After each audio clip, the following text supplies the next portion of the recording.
Good afternoon. This is All India Radio. I'm Anuja Kumar and with me is Reshma Tiwari with the Midday News.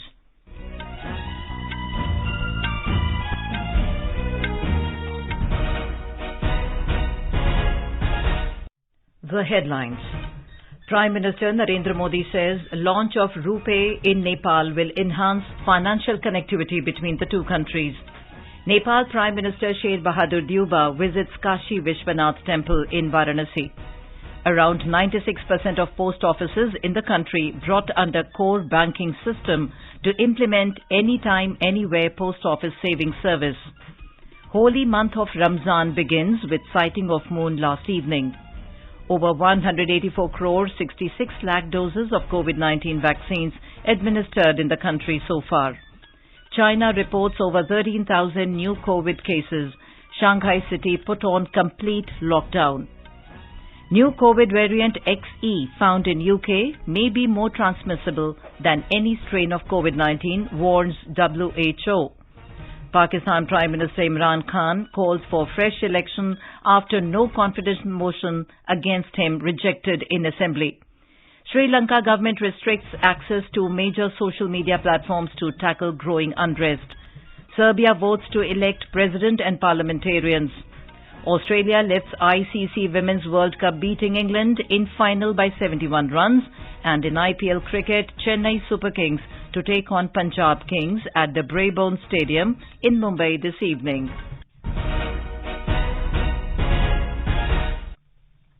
Prime Minister Narendra Modi and his Nepalese counterpart Sher Bahadur Deuba held delegation-level talks in New Delhi yesterday. During the talks, the two leaders reviewed the progress in India-Nepal partnership and discussed ways to further their cooperation agenda. Both the Prime Ministers jointly launched 35-kilometer-long cross-border passenger train services between Jayanagar of Bihar and Kurta in Nepal and Solu Corridor 132 kV power transmission line and substation in Nepal built under Government of India's line of credit. They also launched RuPay card in Nepal. Following the talks, 4 MOUs were signed in the presence of both the Prime Ministers.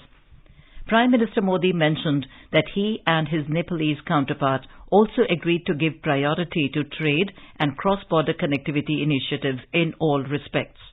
प्रधानमंत्री देवबा जी और मैंने व्यापार और सभी प्रकार से cross border connectivity उस initiatives को प्राथमिकता देने पर भी सहमति जताई। जयनगर कुर्था रेल लाइन की शुरुआत इसी का एक भाग है।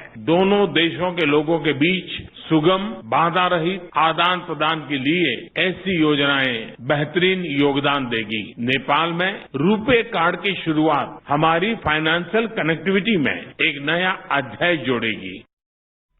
Prime Minister Modi said that they also stressed on the need to further strengthen the cooperation between the defense and security institutions of the two countries.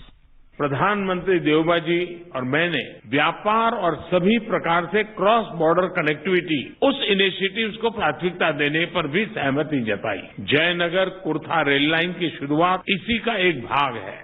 दोनों देशों के लोगों के बीच सुगम, बाधा रहित आदान प्रदान के लिए ऐसी योजनाएं बेहतरीन योगदान देगी। नेपाल में रुपे कार्ड की शुरुआत हमारी फाइनेंशियल कनेक्टिविटी में एक नया अध्याय जोड़ेगी। अन्य प्रोजेक्ट जैसे नेपाल पुलिस एकेडमी, नेपालगंज में integrated check post, Ramayana circuit आदि भी दोनों देशों को और करीब लाएंगे। फ्रेंड, भारत और नेपाल के ओपन बॉर्डर्स का अवांछित तत्वों द्वारा दुरुपयोग न किया जाए, इस पर भी आज हमने चर्चा की। अपनी डिफेंस और सिक्योरिटी संस्थाओं के बीच गहन सहयोग बनाए रखने पर भी हमने बल दिया।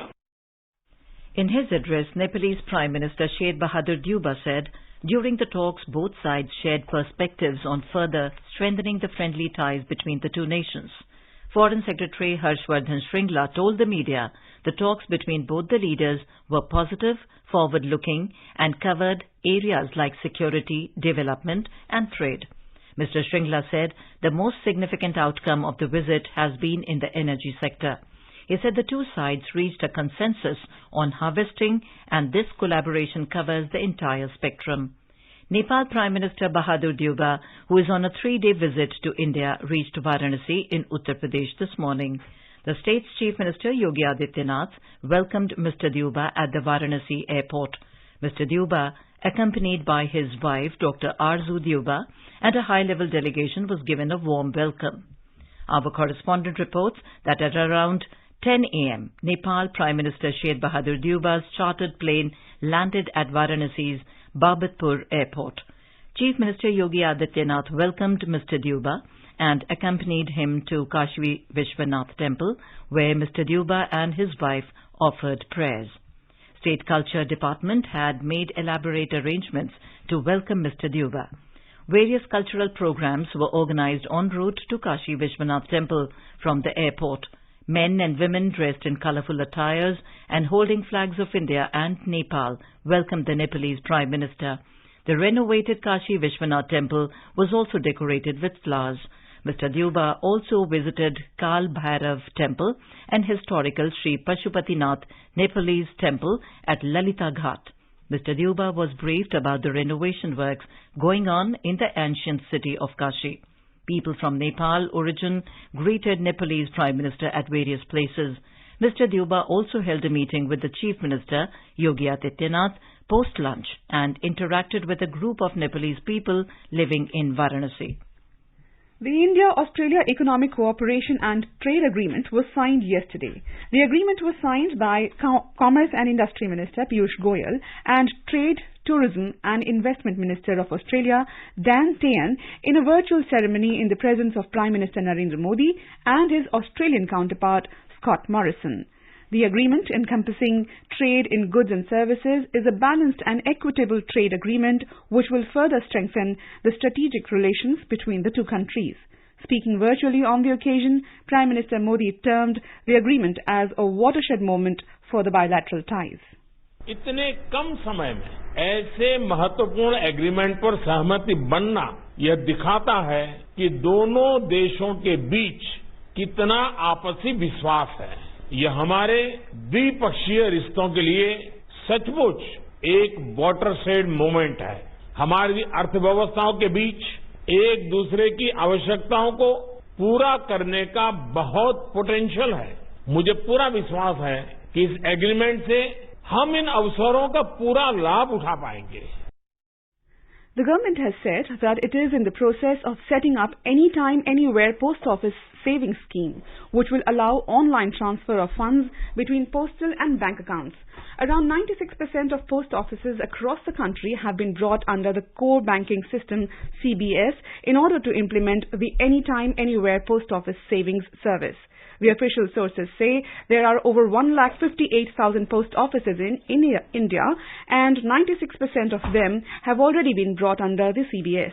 The sources said this will not only help the existing post office savings account holders but also encourage new individuals to open up savings accounts with ease. The official sources also said the government is also working towards providing national electronic funds transfer and real-time gross settlement facilities for online transfer of funds from post office accounts to bank accounts and vice versa. On his third day in Turkmenistan, President Ramnath Kovind today visited the People's Memorial Monument in Ashgabat as well as Bhakti Yar Lake Sports Complex and the Yoga and Traditional Medicine Center inside the complex in Ashgabat. The center was inaugurated by Prime Minister Narendra Modi on his visit to Turkmenistan in 2015. President paid floral tributes to Mahatma Gandhi's bust at the sports complex. He also visited the Institute of International Relations, which gives training to students of diplomacy in Turkmenistan. A postage stamp commemorating 30 years of establishment of diplomatic relations between India and Turkmenistan was released by the Indian ambassador and the rector of the institute. The president also inaugurated the India Corner at the Institute of International Relations, which will be a resource center for India-related studies.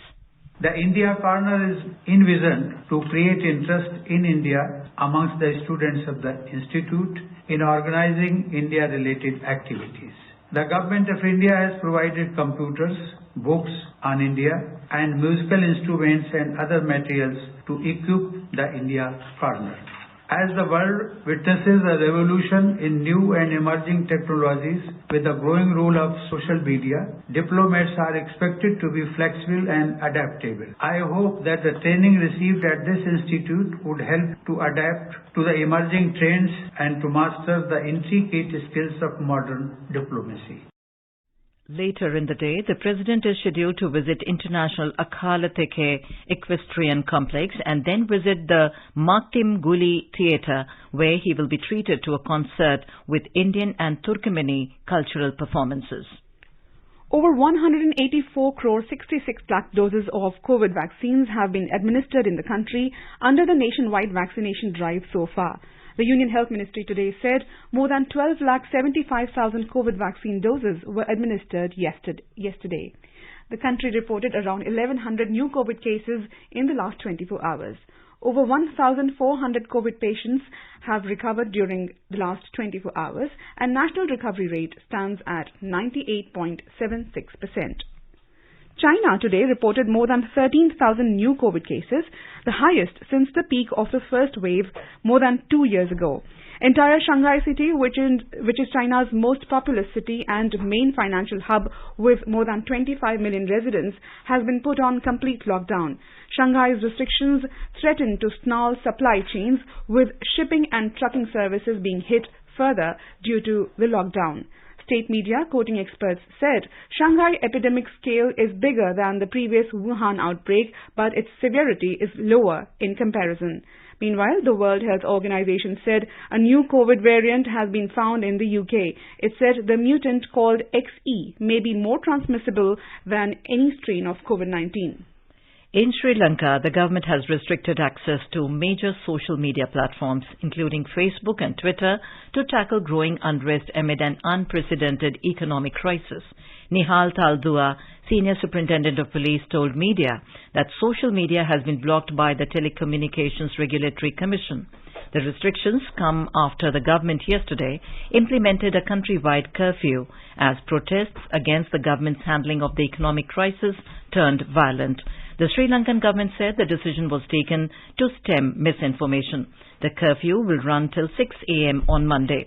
The curfew and state of emergency in the near-bankrupt country came as social media posts called for protests today. Sri Lanka is facing an acute lack of foreign currency to pay for even the most essential imports. The police said hundreds of people have defied the curfew and gathered at several suburban towns. The ongoing crisis, which is the result of economic mismanagement by successive governments, has been compounded by the COVID-19 pandemic. The pandemic has hit tourism and remittances. It has also marked a sharp turnaround in political support for Mr. Rajapaksa, who swept to power in 2019, promising stability. The government has said it is seeking a bailout from the International Monetary Fund and loans from India and China. India recently announced that it will extend $1 billion line of credit to Colombo as part of its financial assistance to the country to deal with the economic crisis. It follows a previous $500 million line of credit in February to help it purchase petroleum products. India also delivered a consignment of 40,000 metric tons of diesel to Sri Lanka yesterday. This is the fourth such assistance from New Delhi to mitigate the spike in power cuts in the island nation. In Serbia, voting is being held for the post of president along with parliamentary seats. Incumbent President Alexander Vučić and his progressive party SNS is facing an opposition pledging to fight corruption and improve environmental protection. The incumbent president is running for a second 5-year term on a promise of peace and stability. The opposition largely boycotted a parliamentary election last year, allowing SNS and its allies to secure 188 seats in the 250-seat parliament. Shadow of Russia's February 24 military operation in Ukraine has had a big impact on campaigning in Serbia, which is still recovering from the Balkan Wars and isolation of the 1990s. Serbia is almost entirely dependent on Russian gas, while its army maintains ties with Russia's military. In Pakistan, President Arif Alvi today dissolved all the assemblies following the advice of Prime Minister Imran Khan. Mr. Khan also advised the president to call for fresh elections. Earlier, National Assembly Deputy Speaker Qasim Khan Suri dismissed the no-trust move, terming it against Article 5 of the Pakistan Constitution. Suri chaired today's session after opposition parties filed a no-confidence motion against Speaker Asad Kaisar. According to Article 5 of Pak Constitution, loyalty to the state is the basic duty of every citizen. Taking the floor shortly after the session began, Pak Information Minister Fawad Chaudhry said that loyalty to the state was the basic duty of every citizen under Article 5. He reiterated the Pak Prime Minister Imran Khan's earlier claims that a foreign conspiracy was behind the move to oust the government. Later, in a public address, Imran Khan told Pakistan to prepare for elections. एक democratic society में हम Democrats अवाम के पास जाएं, अवाम से elections हो, अवाम फैसला करे कि वो किसको चाहती है। कोई बाहर से साजिश और इस तरह के लोग, करप्ट लोग की तकदीर का फैसला ना करें। और मैं अपनी कौम को आज कहता हूं कि आप इलेक्शंस की तैयारी करें और आपने फैसला करना है। किसी बाहर की कुव्वत, किसी करप्ट लोगों ने फैसला नहीं करना कि इस मुल्क का मुस्तकबिल क्या होगा। आपने फैसला करना है इस मुल्क। You're listening to the Midday News on All India Radio. A reminder of the headlines before we move on. Prime Minister Narendra Modi says launch of RuPay in Nepal will enhance financial connectivity between the two countries. Nepal Prime Minister Sher Bahadur Deba visits Kashi Vishwanath Temple in Varanasi. Around 96% of post offices in the country brought under core banking system to implement anytime, anywhere post office savings service. Holy month of Ramzan begins with sighting of moon last evening. Over 184 crore 66 lakh doses of COVID-19 vaccines administered in the country so far. China reports over 13,000 new COVID cases. Shanghai city put on complete lockdown.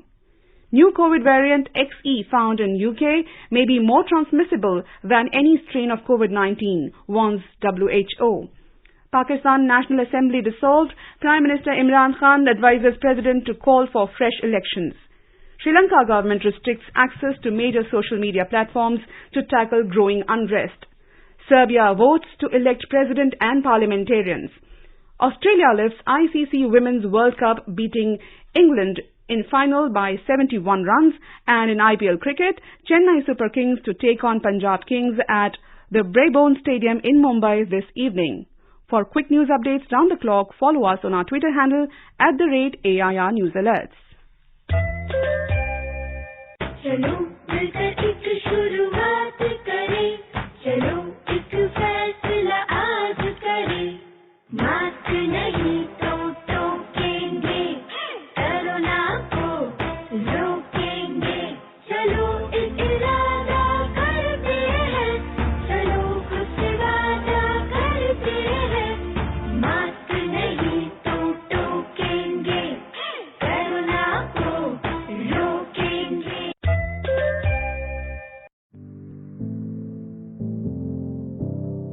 क्या आप competitive exam की तैयारी कर रहे हैं? All India radio के नए programme अभ्यास में हमारे विशेषज्ञ आपके सवालों का देंगे जवाब। शनिवार रात 9:30 बजे FM गोल्ड पर। इस बार का विषय है इंडियन पॉलिटी एंड कॉन्स्टिट्यूशन। आप इससे जुड़े सवाल व्हाट्सएप करें 9289094044 पर या सवाल ईमेल भी कर सकते हैं abhyas.airnews@gmail.com पर। भारतीय संविधान और राजनीति विषय पर आपके प्रश्न हमें 5 अप्रैल तक मिल जाने चाहिए। आपका अभ्यास हमारा प्रयास। Welcome back to the Midday News on All India Radio. Today is the beginning of the holy month of Ramzan. Last evening, moon was sighted in many parts of the country.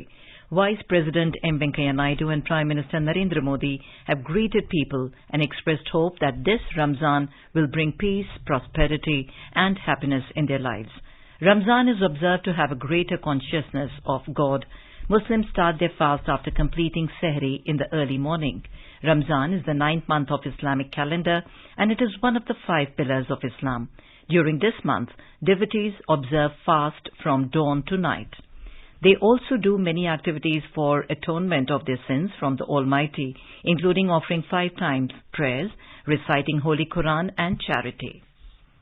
The Army Medical Corps AMC is celebrating its 258th Raising Day today.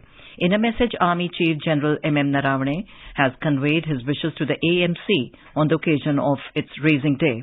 In an exclusive interview to All India Radio, DG AFMS Surgeon Vice Admiral Rajat Datta highlighted the role of the AMC in maintaining the health and fitness of the armed forces personnel. In 2021-22, our country experienced the various waves of COVID-19 pandemic. AMC personnel worked tirelessly and did praiseworthy work for prevention and management of COVID in the armed forces, as a result of which we were able to reduce the impact of this pandemic on our defense forces to a great extent. Last year, we carried out the biggest vaccination drive in the AFMS history, and all serving personnel of the armed forces were completely vaccinated by September 2021. Vaccination was also carried out for serving personnel dependents, veterans, their families, and frontline workers of sister organizations. As our nation celebrates the 75th year of independence, a series of events are being organized by the government as a part of Azadi Ka Amrit Mahotsav. To commemorate the occasion as a Janotsav, All India Radio News brings its listeners a special quiz on India's freedom movement and its glorious history. The quiz is conducted every Monday and Tuesday in Morning News. The next question of Amrit Mahotsav quiz will be shared with listeners tomorrow. And now, let's listen to our special program, Azadi Ka Safar, highlighting the importance of the day during the freedom struggle. Azadi Ka Amrit Mahotsav.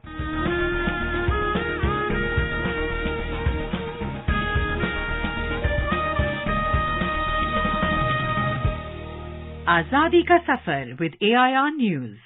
Birth of a Nation. India's glorious freedom struggle is one of the greatest struggles the modern world has ever witnessed. AIR News brings you a glimpse of the struggle every day.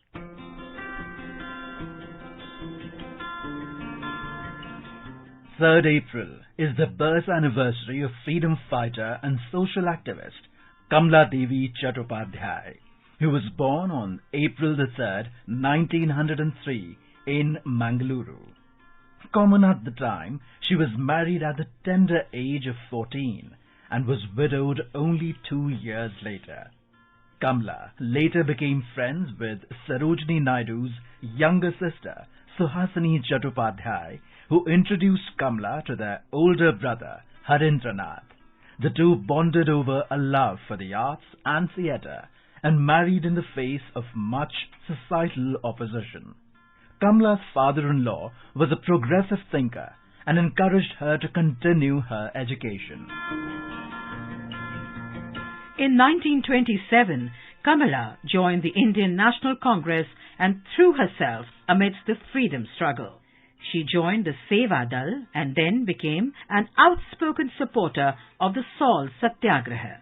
She was a part of the 7-member lead team announced by Mahatma Gandhi in the Salt Satyagraha of 1930 to prepare salt at the Bombay beachfront.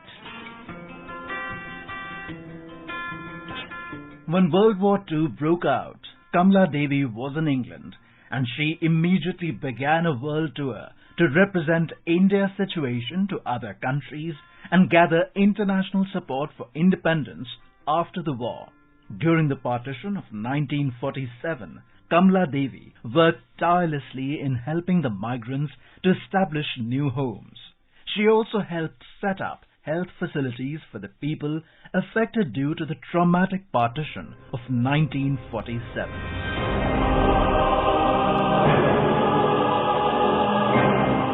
Kamala Devi worked relentlessly for the upliftment of women. She pioneered the cooperative movement which helped raise the socio-economic status of women in the country. Kamla Devi was an art enthusiast and worked to propagate art and culture of India. She focused on reviving the handicrafts and textiles of India. Chattopadhyay also set up the National School of Drama and later headed the Sangeet Natak Akademi.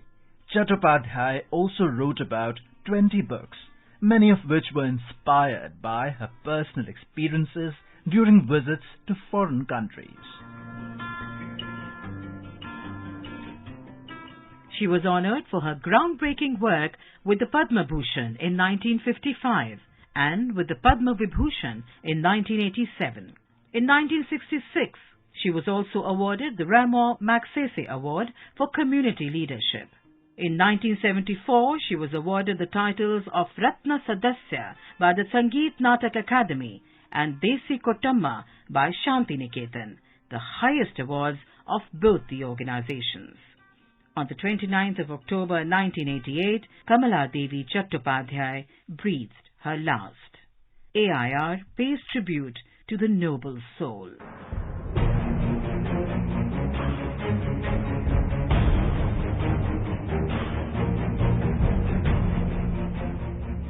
We also remember Bhuta Singh, Chuhur Singh and Imam Ali, who were sepoys in the Ludhiana Sikh Regiment of the British Indian Army. In 1857, they were posted in the Satluj Division. Influenced by the activities in Delhi and Meerut, these sepoys took active part in fighting against the British Army during the First War of Independence in 1857. However, they were captured by the British soldiers and charged with disloyalty and mutiny against the British rule. Bhuta Singh, Chuhur Singh and Imam Ali were tried and sentenced to death. They were hanged on the 3rd of April, 1858. We salute the brave sons of the soil.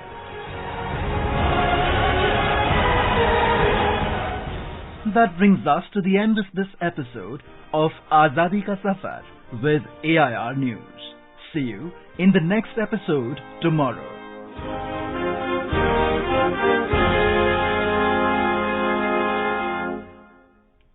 In sports, Australia has lifted the ICC Women's Cricket World Cup, defeating England in the final by 71 runs at Hagley Oval in Christchurch. Chasing the target of 357, England women were all out for 285 in 43.4 overs. Earlier put into bat first by England, Australia posted 356 for 5 in 50 overs. This is the record 7th time Australian women have won the World Cup. For England, even an unbeaten 148 by Natalie Saiva could not save the defeat to Australia. Jess Jonathan and Alana King took 3 wickets each for Australia. Eliza Healy was declared player of the match and also the player of the tournament. In IPL cricket today, Chennai Super Kings will take on Punjab Kings at the Brabourne Stadium in Mumbai at 7:30 p.m. Last night, Gujarat Titans beat Delhi Capitals by 14 runs in Pune. Put into bat first, Gujarat scored 171 for 6 in the stipulated 20 overs, riding on Shubman Gill's 84 and Hardik Pandya's 31 runs. Chasing a target, Delhi were restricted to a total of 157 for 9 in 20 overs. Earlier in the day, Rajasthan Royals defeated Mumbai Indians by 23 runs at D.Y. Patil Stadium in Mumbai. Indian men's hockey team beat England 3-2 in a shootout in the opening match of the double-leg FIH Pro League 2021-22 at the Kalinga Stadium in Bhubaneswar last evening. Both the teams will lock horns against each other again in the second match of the tie today at the same venue. Now let us take a look at the weather update for the day. National capital Delhi is experiencing a clear sky. Mumbai is expected to have mainly clear sky. Chennai is likely to have partly cloudy sky. Kolkata is likely to have partly cloudy sky. Visakhapatnam is expected to have generally cloudy sky with light rain. Hyderabad is having partly cloudy sky with possibility of development of thunder lightning. All capital cities of northeastern states, Guwahati, Imphal, Shillong, Aizawl, Kohima and Itanagar are having generally cloudy sky with 1 or 2 spells of rain or thunder showers. And now, before we end the bulletin, the headlines once again. Prime Minister Narendra Modi says launch of RuPay in Nepal will enhance financial connectivity between the two countries. Nepal Prime Minister Sher Bahadur Deuba visits Kashi Vishwanath Temple in Varanasi. Around 96% of post offices in the country brought under core banking system to implement anytime, anywhere post office savings service. Holy month of Ramzan begins with sighting of moon last evening. Over 184 crore 66 lakh doses of COVID-19 vaccines administered in the country so far. China reports over 13,000 new COVID cases. Shanghai city put on complete lockdown. New COVID variant XE found in UK may be more transmissible than any strain of COVID-19, warns WHO. Pakistan National Assembly dissolved. Prime Minister Imran Khan advises President to call for fresh elections. Sri Lanka government restricts access to major social media platforms to tackle growing unrest. Serbia votes to elect president and parliamentarians. Australia lifts ICC Women's World Cup, beating England in final by 71 runs. And in IPL cricket, Chennai Super Kings to take on Punjab Kings at the Brabourne Stadium in Mumbai this evening. And with that, we end the midday news.